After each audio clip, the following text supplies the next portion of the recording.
All of us at some point in our lives have experienced failure.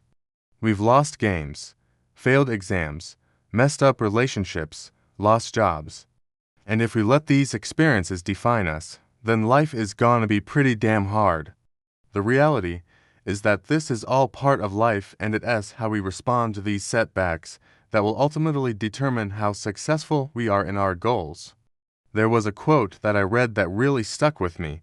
It went like this: "Our ability to overcome obstacles, hardships, and setbacks in a healthy and productive way is what differentiates those who achieve success from those who don't." So, today I want to go over 3 ways that you can use every setback or failure as an opportunity to grow so that you can become more resilient and bounce back faster than ever before. Let's get started. First, it is important that we understand why things didn't work out the way that we wanted them to. In order to do that, we need to first understand ourselves. This isn't something that we can figure out overnight. Becoming self-aware takes a lot of time and consistent effort. But there are 2 key areas that I think you should focus on to better understand yourself and improve your mindset. The first one is your thoughts. Your thoughts drive your actions, and they also determine whether or not you pursue opportunities that come your way. The second thing is your emotions. How do you react when things don't go your way?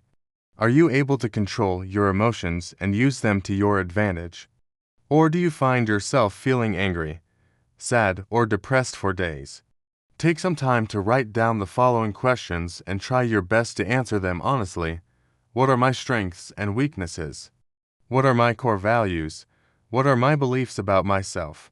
How do I respond to stress? What makes me feel good about myself? Now, after you've written these answers down, take some time to analyze them and see if you can identify any patterns or themes.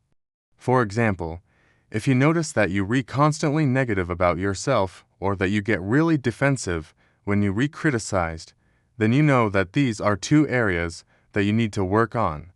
There's nothing wrong with being negative or defensive sometimes. But if these thoughts and behaviors start to hold you back from pursuing your dreams and achieving your goals, then it's time to make a change. You can do this by challenging your negative thoughts and replacing them with positive ones. You can also work on developing a more positive and flexible emotional state so that you are less likely to get overwhelmed when things don't go your way. Remember, becoming self-aware takes time, so don't get discouraged if you don't see results immediately. Just keep working at it and eventually you'll get there. After you've taken the time to better understand yourself, now it's time to look at the situation that caused you to fail and ask yourself, what role did I play in this situation? Being honest with yourself is crucial here. If you played a role in your failure, then it's important that you acknowledge it and take responsibility for it. This doesn't mean that you have to beat yourself up over it. It just means that you need to be honest with yourself about what happened and what you could have done differently.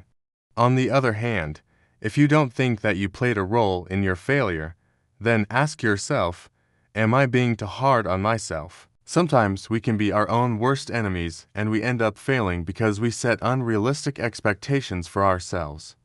When you take the time to analyze a situation objectively, you can learn from it and adjust your actions accordingly.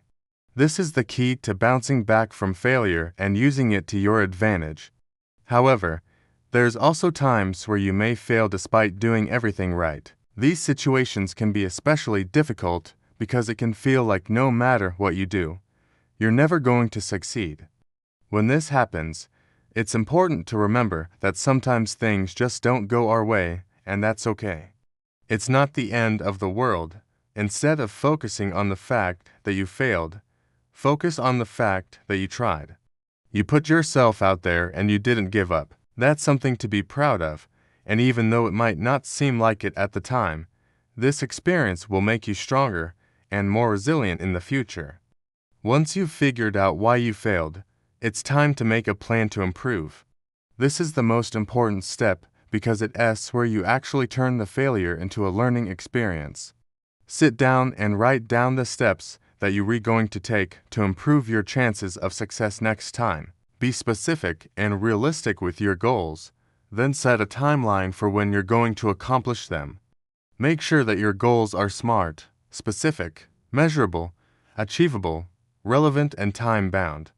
This will give you something to work towards, and it will help you stay motivated.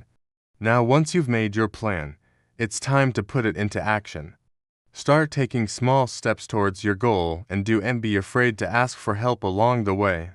Remember, you're not alone. Everyone needs help from time to time, and asking for it doesn't make you weak. It makes you smart. Finally, it's important that you evaluate your progress regularly and make adjustments as needed. This is a great way to make sure that you're on track and that you're making progress towards your goal. Don't be afraid to change your plan if it's not working. The most important thing is that you learn from your failure and come back stronger than ever before. Failure is a part of life, and it's inevitable that we're going to experience it at some point in our lives. However, it's up to us to decide how we're going to respond to these setbacks. Are we just going to lay down and give up, or are we going to pick ourselves back up and come back stronger than ever before? As I mentioned earlier, all of us have experienced failure, and it can be a really difficult thing to deal with. But it's how we respond to these situations that will ultimately determine our success. When we fail, it's important that we take the time to understand why it was that we failed. Was it because we didn't understand the task, or were we just lazy? Once we figure out why we failed, we can make a plan to improve our chances of success next time. It's also important that we celebrate our successes, no matter how small they may seem. Every success is a step in the right direction, and it is something that we should be proud of. By celebrating our successes, we'll be more likely to repeat that behavior in the future. One way to make sure that you're staying on track and moving towards your goals is to regularly evaluate your progress. You can do this by setting deadlines for yourself and then holding yourself accountable when you miss them. You can also ask a friend or family member to help you stay on track. When we face a setback, it can be easy to feel like giving up. But if we can remember that setbacks are a normal part of the journey and that we should use them as an opportunity to learn and grow, then we'll be well on our way to success. Failure is not the opposite of success. It's a part of it. I hope you guys enjoyed this video. If you did, please leave a like and subscribe for more videos like this one. Thank you so much for watching, and I'll see you in the next video.